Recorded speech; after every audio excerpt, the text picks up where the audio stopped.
l'être humain et nous obtenons des effets dont les médecins n'avaient jamais rêvé auparavant. Par exemple, une femme dont l'œil droit était aveugle nous a contactés car il n'a pas de rétine.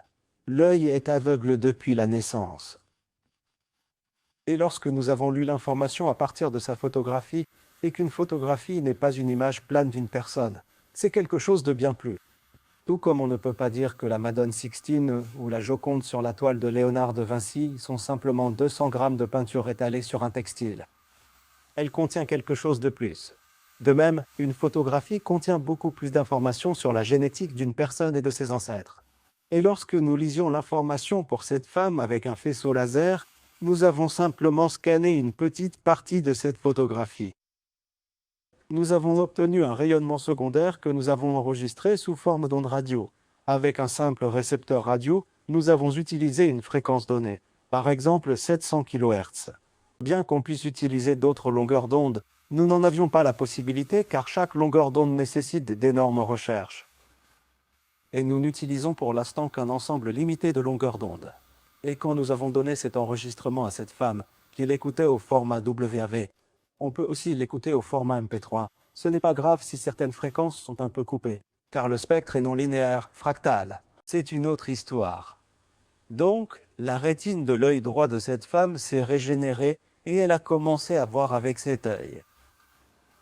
Personne au monde n'avait jamais restauré une rétine manquante. C'était un précédent. La femme voit. De quelle manière est-il possible d'extraire l'information d'une image? Pour quelqu'un qui pense qu'on peut lire, à partir de l'ADN d'un être humain vivant, un rayonnement laser, donc lumineux ou autre, ou un son, c'est assez facile à imaginer. Cependant, comment faire la même chose à partir d'une photographie, d'un instant capturé sur du papier à l'aide de certains produits chimiques? Où se cache réellement cette information s'il est vraiment possible de l'extraire de l'image? Il est préférable, bien sûr, de lire l'information à partir du cordon ombilical et du placenta de votre propre fils ou fille nouveau-né. C'est la variante idéale. Mais c'est loin d'être toujours le cas. On le prélève rarement. Maintenant, ça a commencé. Il existe des banques de sang, et on congèle déjà cordon et placenta. Avant, cela n'existait pas et les gens n'en ont pas. Ils ont juste leurs propres photos, leurs photos d'enfance. Et une photographie, quand vous la regardez, vous voyez en fait des photons, n'est-ce pas? Des photons. Donc ces photons, selon toute vraisemblance, c'est aux physiciens de s'en occuper, pas à moi, je ne fais que supposer. Que ces photons interfèrent avec le faisceau avec lequel vous sondez cette même photographie. Et on obtient un interférogramme, ou encore un hologramme sur des faisceaux opposés, qui est la source de l'information. On reçoit des ondes radio via un récepteur, et le patient n'a plus qu'à écouter, tout simplement. Le son, j'insiste, est très important car il contient une information torsionnelle. Elle ne disparaît pas. Donc, ce que nous avons obtenu au début sur les photons est ensuite transféré dans la gamme des ondes radio, puis vers l'acoustique, car nous enregistrons simplement le son. Et le son contient une composante torsionnelle. Mais nous n'allons pas entrer dans la physique, elle n'est pas encore tout à fait claire. Les physiciens commencent à peine à travailler avec nous dans ce sens, bien que beaucoup ait déjà été fait. Il existe des modèles physico-mathématiques de ce que nous obtenons, ces effets. Ils sont décrits par certaines équations, mais ce n'est qu'un début. Il faut continuer à travailler. Un précédent, je l'avais dit, régénération oculaire. Ensuite, nous avons eu un autre patient, le professeur Maslov, qui avait une dégénérescence maculaire humide. Aveugle, il ne voyait pratiquement rien. Nous avons fait la même chose pour lui, l'information d'après sa photographie. Ensuite, nous avons simplement pris un fond d'œil sur Internet, l'œil sain d'un garçon, celui de quelqu'un d'autre. Ce n'est pas son parent, non, ce n'est pas son information, c'est celle d'autrui. Pourtant, elle agit. Et maintenant, sa vision est revenue de 0 à 20%. Il m'écrit sur le clavier, tape des lettres et est extrêmement content car il était aveugle. Et maintenant il voit. Donc, l'ophtalmologie n'a pas non plus de tel précédent, de créer en fait un nouvel œil. Voilà, je vous ai énuméré 2 cas. Maintenant, le troisième précédent, également très important. Il existe une maladie appelée fibrose kystique ou mucoviscidose. Les enfants meurent parce qu'il y a une mutation. Il y a de nombreuses mutations, dont la 508. C'est quand 3 nucléotides sont retirés de l'ADN d'un gène. 3 nucléotides en moins, un trou. On obtient une enzyme défectueuse et la personne meurt. L'enfant meurt vers l'âge de 10 ans. En règle générale, tout le monde meurt, une mortalité de 100%. Nous avons pris une photographie. Nous avions une petite fille nommée Alice en Irlande, âgée de 4 ans. Mucoviscidose, mutation 508. J'ai fait les analyses, j'ai tout payé, et il s'est avéré que oui, c'était bien la mutation 508. Nous avons même pris la photographie d'une cousine, pas une sœur, une cousine. Nous avons lu l'information, comme je vous l'ai dit, à partir de cette photographie. Nous avons obtenu un champ d'ondes radio, l'avons enregistré sous forme de sonoforme AWV ou MP3. L'avons remise à la mère de cette pauvre Alice, et elle a fait écouter cette information. Ce son à l'enfant. Et après quelques mois, elle a effectivement guéri. Elle a arrêté de tousser. Ils meurent parce que du mucus est sécrété et ils ne peuvent pas l'expectorer. Et la mucoviscidose finit par tuer l'enfant, bien qu'on leur donne divers expectorants, etc. Cela n'aide pas. Ou les opérations les plus complexes, une transplantation pulmonaire, par exemple, une transplantation pulmonaire. Permettez-moi de vous interrompre un instant afin que nous ne consacrions pas toute l'émission à quelques cas médicaux. J'aimerais plutôt discuter un peu des implications plus larges des découvertes que vous avez présentées dans l'émission précédente, qui concernent certains phénomènes et comment une personne pourrait concrètement agir dans sa vie avec cette connaissance. Par exemple, maintenant que nous parlons de la puissance de la prière, nous parlons d'un système de rayonnement, de photons, de récepteurs, d'antennes et bien sûr de nos schémas de pensée à travers lesquels tout cela se reflète. De quelle manière devrions-nous aborder certaines choses du quotidien? J'ai mentionné la prière, car il y a eu au moins quelques études sur l'influence de la prière sur les gens. Il est possible que ce soit l'incarnation du principe dont vous vous occupez en fait, simplement nommé d'une autre manière. La prière, c'est de la génétique linguistique. C'est de la programmation neurolinguistique, la PNL. Alors, la parole humaine. On s'est un peu écarté des exemples, bien que ce soit très important. Je voulais vous en lister toute une série, mais je peux aussi continuer ainsi. Donc, la parole humaine est un matériau quasi génétique. Et elle forme, contrairement aux gènes classiques, et même s'il s'agit de gènes holographiques, elle ne forme pas un corps physique.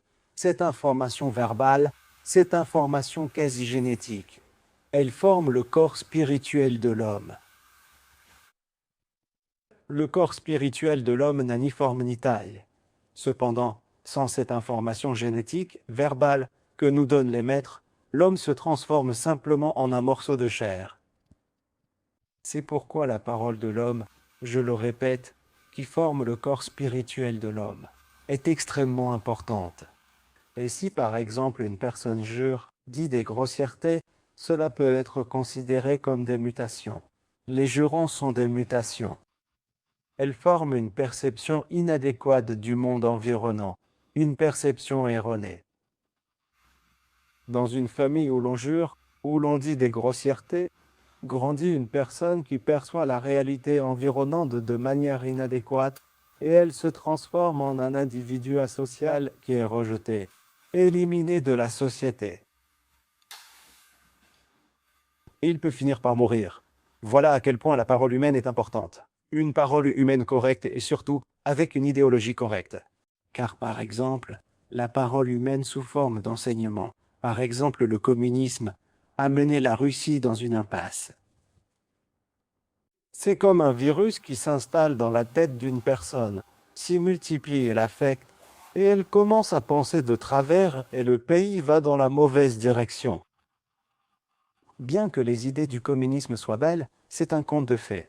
C'est pourquoi il faut s'en tenir à la réalité. C'est pourquoi cela n'a pas fonctionné. Et cette doctrine de Marx, Engels, Lénine, Staline est malheureusement devenue une chose du passé car c'est un très beau conte de fées. Voici un exemple de génétique linguistique. La PNL, programmation neurolinguistique, connue de tous. On peut programmer une personne par la parole pour faire n'importe quoi. Et il commettra des crimes, etc., parce qu'on lui a implanté une idéologie dans la tête. Il n'a pas de pensée propre et elle se multiplie comme des virus dans sa tête. Et la personne change de comportement. Voici des exemples d'utilisation de la génétique linguistique à des fins concrètes par les puissants de ce monde. Et si vous le permettez, je continuerai avec des exemples d'utilisation pratique de nos méthodes de traitement, d'influence sur les gens. Avant que vous n'évoquiez la pratique, il serait intéressant d'entendre quelles sont les implications liées précisément à l'échographie, grâce à laquelle on observe, chez les futures mères, l'état du bébé, et ainsi de suite. Cependant, dans cette perspective où le son est le principal vecteur d'information, au point que les gens l'utilisent d'ailleurs via la programmation neurolinguistique. Je suppose qu'il existe aussi des liens qui n'ont pas été remarqués jusqu'à présent et qui, de ce point de vue, s'imposeraient. Et le spectre sonore est important, son émission par les chromosomes est importante. J'ai déjà dit que les chromosomes émettent des sons. Ils n'émettent pas seulement de la lumière, ils émettent du son, qui, soit dit en passant, module la lumière, module la lumière. Donc si vous interférez avec cette composante acoustique de l'information génétique, de l'information épigénétique, par exemple lorsque vous examinez le fœtus d'une femme enceinte. C'est omniprésent. Vous savez que tout le monde passe une échographie, n'est-ce pas? Et une fois, j'étais convaincu que c'était mauvais d'irradier le matériel génétique d'une femme enceinte, c'est-à-dire l'embryon, avec de tels ultrasons. Et avec ma future femme, Ekaterina Alexandrovna Leonova-Garyaeva, nous avons mis en place une expérience modèle en 1995. Nous avons pris le mode d'échographie, le même mode que celui utilisé pour l'examen du fœtus chez une femme enceinte. Et lorsque nous avons irradié la molécule d'ADN avec ces ultrasons, et avant l'irradiation, elles émettaient le spectre le plus large, très intéressant et varié de rayonnements sonores que nous avons enregistré par la méthode de spectroscopie de corrélation laser dont j'ai parlé au début. Nous avons découvert une chose très intéressante et terrible. Au lieu du large éventail de mélodies émises par la molécule d'ADN in vitro, simplement dans une éprouvette. Après une irradiation par les ultrasons utilisés pour l'échographie fœtale, nous avons constaté que ces mélodies avaient disparu. Elles s'étaient effacées et il ne restait plus qu'une seule note. Cela signifie que nous avons effacé une énorme couche d'informations. Pas toutes, bien sûr, mais une énorme couche d'informations qui est réprimée par cette gamme d'ultrasons. Donc si cela a un effet lors de l'examen de l'enfant dans le corps de la mère, dans l'utérus de la mère, c'est en fait une chose terrible. Mais j'insiste, c'est une expérience in vitro, c'est-à-dire que nous ne l'avons bien sûr pas vérifié sur des humains, mais en éprouvette in vitro. Donc, si cela fonctionne, c'est très mauvais, car nous nous retrouvons avec des enfants déjà malades. Une partie des informations épigénétiques, holographiques, sonores, lumineuses, très importantes, est supprimée et effacée. C'est pourquoi l'utilisation de ces appareils doit soit être interrompue, soit faire l'objet de protocoles qui n'entraînent pas de dommages ni de modifications dans la dynamique des signaux, dans l'acoustique.